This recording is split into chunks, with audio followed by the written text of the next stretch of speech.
Bueno, para seguir con nuestro optimismo, invité hoy a nuestro experto en materia económica y financiera, a Raúl Feliz, para hablar de cómo está la economía y del acuerdo que se firmó ayer en Palacio Nacional en el tema de infraestructura. Raúl, ¿cómo estás? Muy buenas noches. Buenas noches, Leo. Pues a ver, documenta nuestro optimismo. ¿Cómo va la economía mexicana? Vamos con cero crecimiento. Cero, ¿verdad? O sea, sí Exactamente, cero. Sí, es como que le pusieron freno de mano a la economía en los últimos 9 meses, ¿no? De hecho, en los últimos 12 meses. 12 meses, porque exacto. habría que incluir el cuarto trimestre de 2018.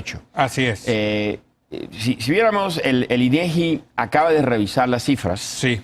Y bueno, pues en realidad lo que hizo fue pequeñas variaciones, pero algunas cifras pasaron de ser ligeramente positivas a ligeramente negativas. Entonces, la economía en el cuarto trimestre tuvo un crecimiento menos 0.09. Sí. Luego tuvimos un primer trimestre con un crecimiento de menos 0.07. Un segundo trimestre que se había dado como positivo, ahora sabemos que es negativo, y un tercer trimestre de este año, pero cuarto en hilo, en que el crecimiento es cero.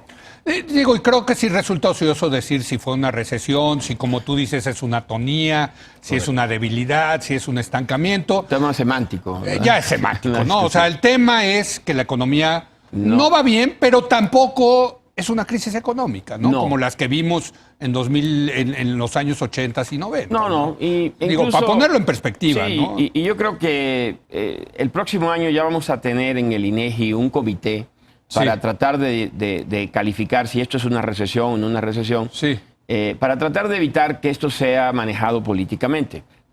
La realidad es esa, la economía se detuvo, la economía llega a finales de 2019 con muy poco momentum, y pues todo parece indicar que vamos a tener un 2019 con crecimiento cero, todo el año.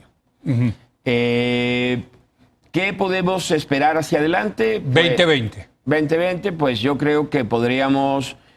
Hay factores a favor. La economía mundial parece que va a evitar una recesión. Parece que vamos a tener un año o quizás 2 años más de expansión. Incluso, qué bueno, porque eso se va... Claro. ¿no? O sea, este tema de la recesión se va pasando de año en año y qué bueno, verdad, ¿no? Espero que cuando llegue no sea muy fuerte. No, bueno, exacto. Sí, pero el 2020 se ha despejado bastante. De hecho, la mayoría de mis colegas a nivel internacional piensan que la economía se va a nivel mundial reacelerar en el 2020. Ah, sí. Mira. Que vamos a tener un pequeño repunte, suponiendo un acuerdo con China, que parece inminente. Eso también como lo van pasando hacia adelante, ¿no? Y no llega. Pero parece Yo creo que no, ¿eh? Yo creo que no, porque por el tema electoral en Estados Unidos no lo creo, Bueno, recuerda que ahora lo han dividido en una fase 1. Sí, por eso. Esa es la que se está esperando. No se está esperando. La fase 1 es, entiendo que muy chiquita, Es chiquita, pero cambia la retórica y cambia la narrativa de la confrontación hacia la cooperación. Y también están las acciones de los bancos centrales, que han bajado las tasas. Han bajado tasas prácticamente en todo el mundo. Entonces, el próximo año la economía mundial puede crecer un poquito más que este año.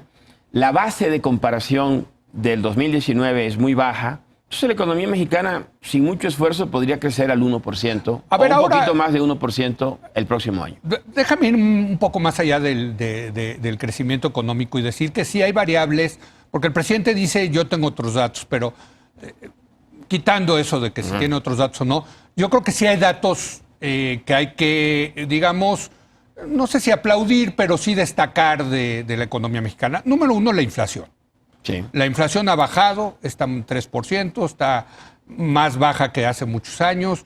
Creo que eso es importante decirlo, ¿no? Muy importante, aunque no es un logro del actual gobierno. No es un logro del actual gobierno y en parte tiene que ver con la debilidad de la demanda, ¿no? También. En parte. Entonces, pero qué bueno que haya inflación baja. Así es. Número 1. Número 2, el tipo de cambio se ha mantenido, ¿no? Sí, pero más que el nivel del tipo de cambio, nos mantenemos con un régimen de tipo de cambio flexible. Flexible, claro, pero en ese régimen de cambio flexible... Que muestra estabilidad. Pues sí, o sea, llevamos ya pues prácticamente un par de años en que fluctúa entre 19 y 20 pesos, ¿no? Correcto. A veces va a 22 por una locura de... Pero regresa. Pero regresa, ¿no? Exacto. Y entonces, eso explica por qué la inflación ha convergido hacia la meta del Banco Central. Exacto. 3, este dato de la inversión extranjera directa creo que no es malo. Lo platicamos con Valeria Moy. Digan, tiene sus asegúnes que son reinversión de utilidades, etcétera. Pero no es malo el dato. No, pero siempre son reinversión de utilidades. Claro, ¿no? O sea, no es una cosa nueva. Siempre un gran porcentaje son reinversión de utilidades. Pero los extranjeros están más optimistas que los mexicanos. Pero yo creo que ¿no? aquí fíjate qué interesante. Te voy a hacer un comentario sobre esto. Efectivamente, yo creo que México, como base de exportación de manufacturas, sí, es y sigue siendo extraordinariamente competitivo. Correcto. Y eso refleja la estabilidad de la inversión extranjera directa. Cerca de, fueron 26 mil millones de dólares los primeros 9 meses y calculo que en todo el año andaremos por los 32 mil millones de dólares. Ahora, normalmente esos flujos de inversión extranjera directa financian el déficit de la cuenta corriente del país. ¿Qué quiere decir esto? Financian la adquisición de bienes de capital en el resto del mundo. Este año, el déficit de cuenta corriente va a ser minúsculo porque la inversión se ha caído. Correcto. Entonces, quiere decir que podemos decir con toda certeza, la caída de la inversión no es porque no hay recursos para invertir. Es más bien por el aumento de la incertidumbre. La gente no quiere invertir. Y sobre todo, el choque de confianza es sobre los inversionistas nacionales. Sí. A los inversionistas internacionales esto no le ha afectado de forma significativa. Eso es lo que te decía, que los extranjeros, y tú y yo que tenemos conferencias y platicamos con inversionistas, los extranjeros en general siempre están más optimistas que México, pero ahora más. Pero además, ¿estás de acuerdo o no? Sí, porque ven a México como un oasis de estabilidad política en Latinoamérica. Pues sí, imagínate. Imagínate, ¿no? Con estos conflictos emergentes ahora en Colombia, Chile, la elección en Argentina, el mismo Brasil, para no hablar de Venezuela y Bolivia. No, bueno, sí, exacto. Entonces, México se ve como un oasis de estabilidad política y de, algo que no mencionaste, solvencia fiscal. Sí. Y algo también... Importantísimo, ¿eh? Exacto. Y algo que me gustaría decir, y por lo cual pienso, yo soy el que me inscribo, que no hemos visto una recesión, es que las variables como el consumo, que representa 65% de la economía, si bien han sufrido algo de desaceleración, se han mantenido. Okay.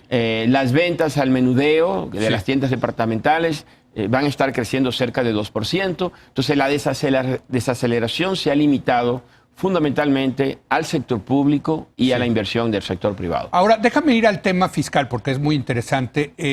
Decía el otro día Castañeda acá, yo no estoy de acuerdo, pero quiero tu opinión, que México está subendeudado y podría endeudarse más para hacer una política contracíclica en el presupuesto. Bueno, depende. Si comparamos el nivel de deuda de México con el que tiene Europa o el que tiene Estados Unidos, estamos muy por abajo. Si nos comparamos con los países emergentes que tienen calificación de crédito similar a la nuestra, estamos relativamente altos. Entonces, ese es el punto, depende mucho de dónde estás colocado. Sí. No, México con un 46% de endeudamiento en relación al Producto Interno Bruto, en la comparación internacional es relativamente baja, porque los países desarrollados rondan el 100%. Bueno, y Japón creo que trae el 200. De acuerdo, pero eso refleja la capacidad de cobrar impuestos de esos países. Pues sí. Y nosotros tenemos una base fiscal muy pequeña y un crecimiento potencial relativamente bajo. Y eso es lo que limita. Me parece a mí que no hay mucho espacio. No hay espacio. Yo también coincido contigo. Y lo mejor ahorita para mantener la estabilidad macroeconómica es mantener esa disciplina fiscal. Yo creo que es correcto. O sea, México no tiene en este momento, y pienso que sería un grave error de esta administración, intentar ir a los mercados a crecer de forma significativa el déficit, porque lo pagaríamos en términos de un costo del capital mucho más alto. No solo para el gobierno, sino también para el sector privado. Me quedan 2 minutos, Raúl. ¿Cómo viste el acuerdo que se anunció ayer en Palacio Nacional de 800 y tantos mil millones? Son 3.6 puntos del PIB. Yo lo calculé el otro día, ayer, de la iniciativa privada para inversión en infraestructura. Mira, me parece, veo algo muy bueno que se hable del tema. Yo creo que es un tema que este gobierno descuidó tremendamente. Bueno, empezó cancelando el mayor proyecto de infraestructura de la historia del país. Entonces, ¿no? que se hable del tema, que se ponga en el centro, que se haya creado un mecanismo para tratar de agilizar los proyectos, del cual a la cabeza está el presidente de la República y el jefe de la oficina de la presidencia en segundo lugar. Sí. Eso me parece muy productivo, me parece que trata de reenfocar en un tema que el presidente olvidó. Sí. Sin embargo, el diablo está en los detalles. Entonces, la pregunta que me hago es, son 42 mil millones de dólares para los próximos 5 años de inversiones, que sería bueno que se dieran, pero ¿qué tanto de eso es nuevo? Me da la impresión que no mucho. Mucho de eso... O sea, ya estaban en el pipeline, digamos. Exacto, ya mucho estaban... de eso son inversiones que se hubiesen hecho de todas maneras. Sí. Y no me temo que aun si se hicieran, no van a modificar estructuralmente uno de nuestros principales limitantes del crecimiento, que es el bajo nivel de inversión. Tal vez corrijan la caída innecesaria de la inversión de 2019. Sí. Pero nos vamos a mantener quizás alrededor del 19-20%. O sea, lo que tú dices en el mejor de los casos, lo de ayer, va a permitir regresar... ¿A dónde estábamos? Que era bajo. Da para crecer al famoso 2%. Bueno, al maldito 2%, exacto, que hoy ya es el bendito 2%. Entonces, no veo en ese programa, y tal vez es injusto pedirle tanto, una guía que me haga pensar que ya vamos directo a un coeficiente de inversión de 25%, que es lo que se requiere para crecer al 4%. Entonces, en el mejor de los casos, estaríamos regresando a los niveles de inversión que deberíamos haber tenido si no se hubiese generado todo este ambiente de incertidumbre. Así es. Es decir, al final, pues, lo lamentable es que estamos regresando a donde estábamos, no estamos yendo hacia un nuevo punto. Y tiene que ver con esto de que yo escribo hoy que, pues sí, lo del aeropuerto sí fue el error de octubre, porque ahí, a partir de ahí, el gobierno de López Obrador ha tenido que remar a contracorriente. Para reponer lo que ya tenía. Exactamente. Es correcto. Así es. Gracias, mi querido Raúl. Por cierto, te vamos a invitar, ya estamos cocinando una mesa muy interesante para discutir el tema del fracaso, supuesto fracaso del neoliberalismo por el caso de Chile. Muy bien. Que tú nos dijiste que tenemos que hacerla y está parece muy interesante y agregamos a Colombia ahora. Bueno, y a México, ¿no?